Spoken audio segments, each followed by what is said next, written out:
All right, folks, we're back with functions. We're creating linear functions still, and we're going to be using tables today as well as word problems.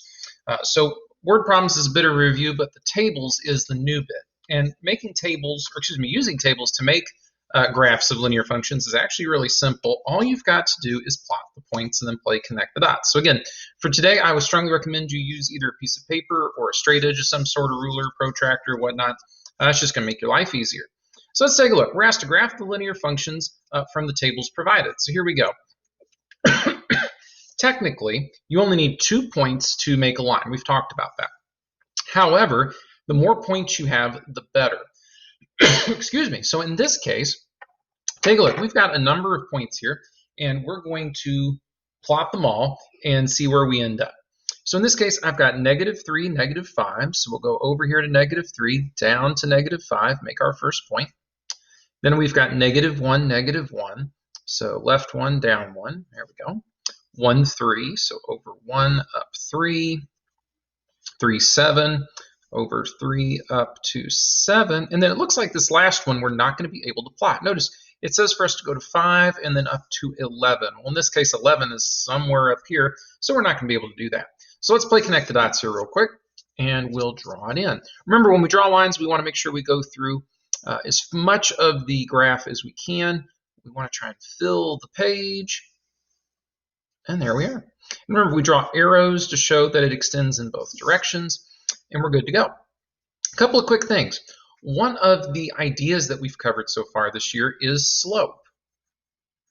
So in theory, you should be able to find the slope from this particular line. And remember, we can count slope or we can use our slope formula. In this case, I think it's going to be easier just to count it out.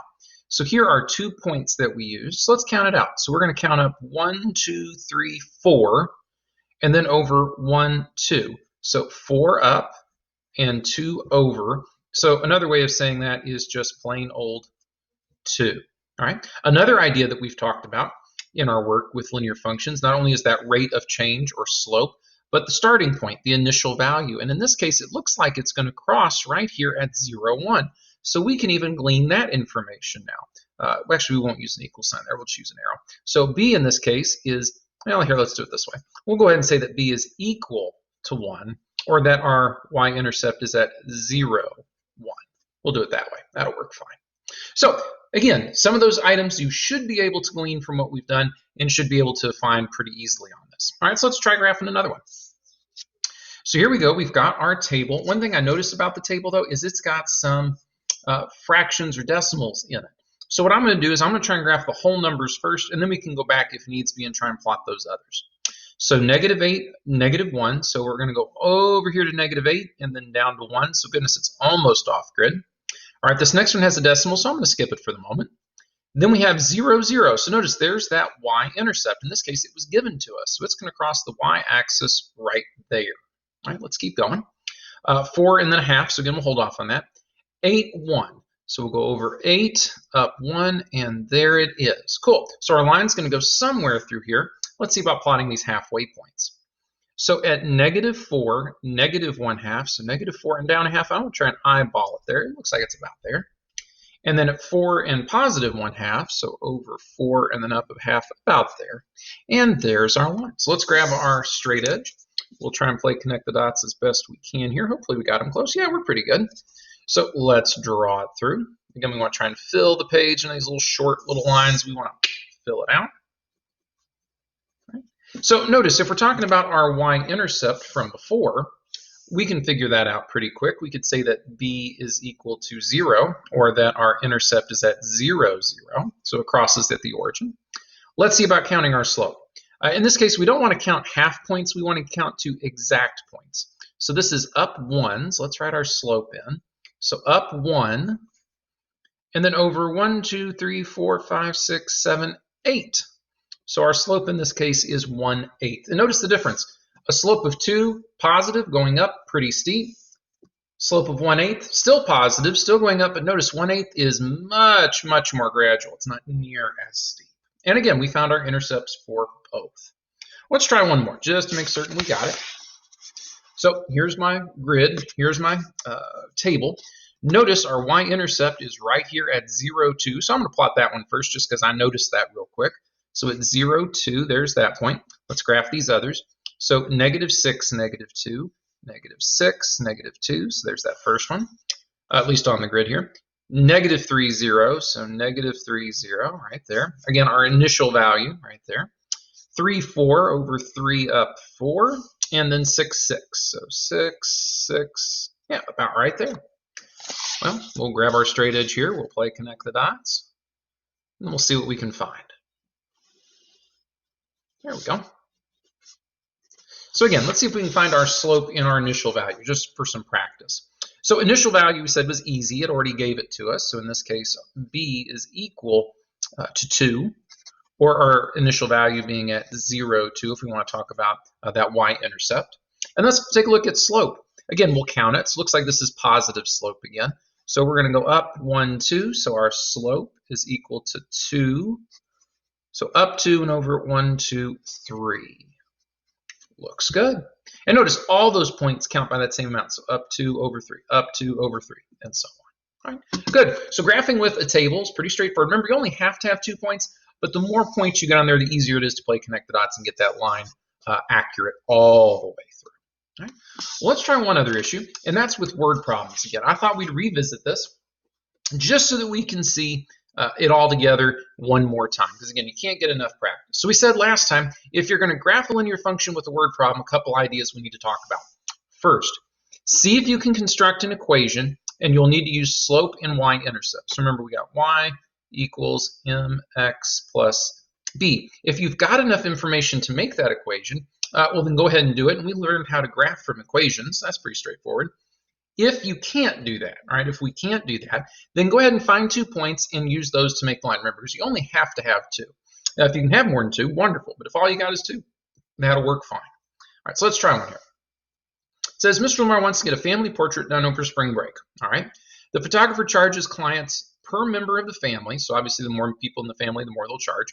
And adds on a sitting fee, too. So if you ever to get your photograph taken, sometimes they'll charge you to come and sit in the studio or wherever it is that you are.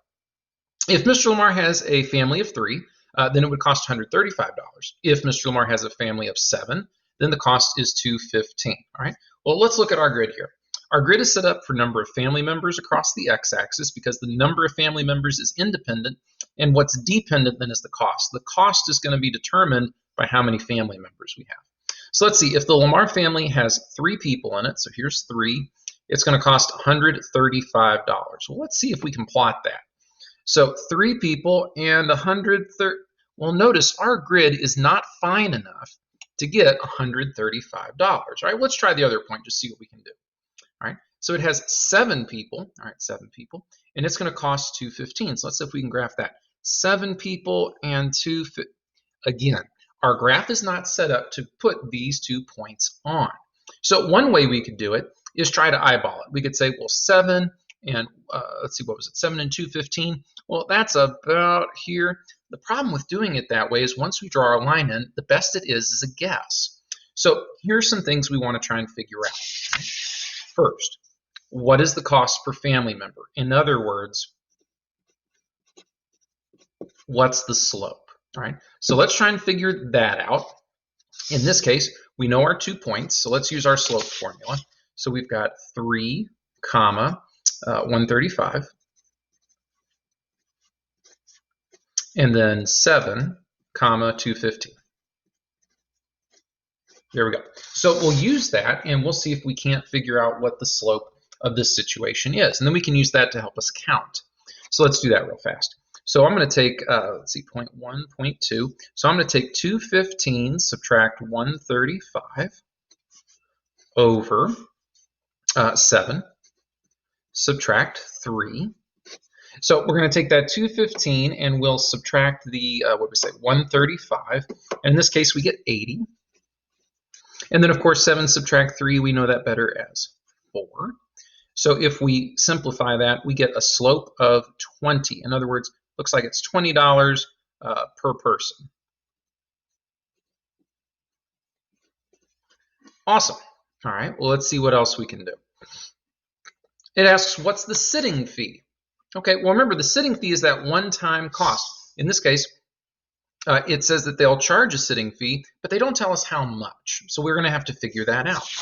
So I'm going to grab this first point just because the numbers are smaller, and we're going to use our format of y equals mx plus b, our points, our slope-intercept form there, and we'll plug in what we know. So I'm going to use that first point. So 135 is the y. Our slope we said was 20. Our x in this case is 3. Added to b. Looks good. Well, let's take 20 and multiply it by 3. So 135 is equal to 60. Right? And now what we're going to do is we'll take that 135 and we'll subtract the 60 from it to get our final answer. So in this case, our y-intercept is 75. So take a look. We know the sitting fee, or the y-intercept in this case, is at 0,75. Cool. So we should have enough information now to start graphing. So let's do that. So 0,75, we can plot it here. Right? Our equation then would be y equals 20x plus 75. Again, we know what the slope is, we know what the intercept is, so here's the equation, and we'll be doing more of that a little bit later, but there's the equation of our line. So we know where to start from. All right, we're going to start here. And our slope is 20. So one way to do this is to count up 20 and then over 1, up 20 and over 1. Well, the problem is our grid isn't set up for 20. Our grid has been set up for 25. So the question is, could we find some points other than the ones we have? Well, notice we've got this one dead on. Let's see if we can now eyeball this 3 and 7 point a little bit better. Well, it looks like the 3 we said was at 135, so 3, 100, 125, maybe 135 is about here. I don't know. We'll kind of place a point. But now we've got a better idea. All right, let's try another one. We said that 7 would cost $2.15, so here's 7.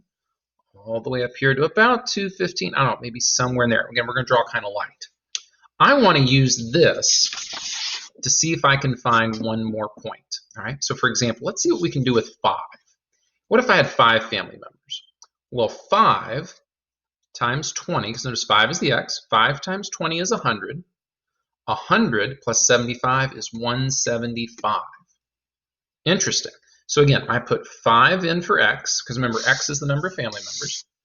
5 times 20 is 100, plus 75 is 175. So one coordinate that could work is 5, 175. Let's see here. Here's 5. All the way up here, what do you know? 175. So we know for certain that these 2 points are good, and we said we kind of eyeball those. So let's see how close we got. So let's put this over here. Try and line them up. Actually, I did a fairly decent job. Those aren't too bad. All right, so let's draw it in. And again, guys, when we're drawing these lines, we want to be as accurate as possible. And I know that seems like, wow, Mr. Meyer, why are you caring so much? Well, again, we want to be accurate because it's going to make our lives easier in the long run. Cool. So it's going to look something like that. And my points there, touch off, but not bad. So again, we're obviously heading up. For every new family member, we're adding on $20 a person. And it looks like that initial sitting fee, regardless of how many people you've got showing up for the family portrait, is going to be $75 up front. Cool. So again, sometimes you can use 2 points. Sometimes you have to make the points that you need. All right. And in that case, we can do it by making that equation. All right, let's try another one. Miss Lucan is planning a trip to Disney World. Awesome. She's trying to decide how many days she wants to stay. All right, because it is kind of expensive. It says the travel agent she's using is going to charge Miss Lucan a consulting fee, and that's not uncommon. A travel agent might charge you a little bit for helping set up your vacation, so okay. I'm going to charge him a consulting fee, and then she's also going to charge Miss Lucan a certain amount each day for the agent to arrange things for Miss Lucan. So I'm going to charge a certain amount each day the agent arranges things for Miss Lucan. So if she arranges just one day, it'd be so much. If it's 2 days, so much more, and so on. So let's take a look. It says if she arranges 3 days, so let's say the travel agent helps Miss Lucan get 3 days figured out, then the cost is going to be $140. And if they help arrange for 5 days, then the cost to Miss Lucan would be $200. So again, see if we construct an equation. Well, in this case, we don't have slope or y-intercept, so let's hold off on that. See if you have 2 points and use those. Let's try that, because it looks like we do have 2 points here. So let's see if we can plot. It says 3 days for 140. So here's 3 days. And we'll go all the way up here. Yep, 140 is on the grid, so let's plot it. We've got that point exactly. And then it says for 5 days, let's see, there's 5, and it's going to go up to 200. So let's see here. Sure enough, we've got a spot here at 200. Now, one thing we could do is go ahead and try to eyeball this. But notice, depending on how I turn this, I may or may not be accurate. So let's try something here. What is the cost per day planned? Or in other words, what's the slope? Right? Well, let's see if we can count the slope and figure it out. Well, notice my slope here, I can't say 1, 2, 3 because that's not what it's counting by. It looks like it's counting by 20s. So I've got 20, 40, 60. So I'm going to write that down. It looks like it's 60 over. So, and notice we can count 1, 2 here because these are counting up by ones. So we went up 60 and over 1, 2. Awesome. So it's up 60 over 2, and we can simplify that to just 30. So it looks like it's $30 per day. Well, notice the way this counts, up 3 over 2, if we're counting actual boxes, we can duplicate that and keep drawing out new points. So we could go up 3 and right 2, up 3 and right 2, or we could go left 2 and down 3. So let's try that. Left 2, down 3. So there's another point that falls in line. And again, the more points you have, the better. So let's do that. We'll hold on to that. We'll play connect the dots. And we'll draw our line. And let's see if I can get it to sit still. It keeps wanting to move on me. There we go. Keeps wanting to move. Excellent. So we know for certain that it's $30 per day. Let's look at this next question we've got. What's the consulting fee? So in other words, what's that initial cost that they're going to charge us up front regardless of how many days that Miss Lukin decides to stay? Well, it's kind of interesting. Our line seems to hit between 40 and 60, so maybe it's 50.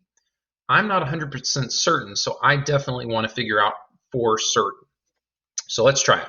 Y equals mx plus b. I need the slope, so in this case 30, so let's write that in. All right. Next, I need a point. Well, remember, we just found this point, and those numbers are kind of small. We've got 1 and 80, so let me write that in, 1 comma 80. So we'll use that in our equation here. So 1 for x, so times 1, and then 80 for y. So 80 equals 30 times 1 plus b. Well, 30 times 1 is 30, so we've got 80 equals 30 plus b. And sure enough, if I subtract 30 on both sides, we get 50. So sure enough, it is exact. Our consulting fee is $50. Right? Or we could write it as a y-intercept of 0, 50. So we got it spot on. Last question. What should the equation be? All right, well, remember, y equals mx plus b. M is the slope. We found that to be $30. Let's write that in. Y equals 30x. Our y-intercept we just found is 50. And guys and gals, this is where we're ultimately going to be heading. That we can give you an equation like this. You take it and graph it, and then we can go back again. That I can then give you this, and you can come up with the equation. So again, in our next few lessons, that's where we're going. But for now, let's just get in the habit of being able to graph these, graph them accurately, that we can find slope and y-intercept from them. All right? If you have any questions or concerns, let me know when you come to class. Otherwise, you all have a great day, and we'll catch you all later.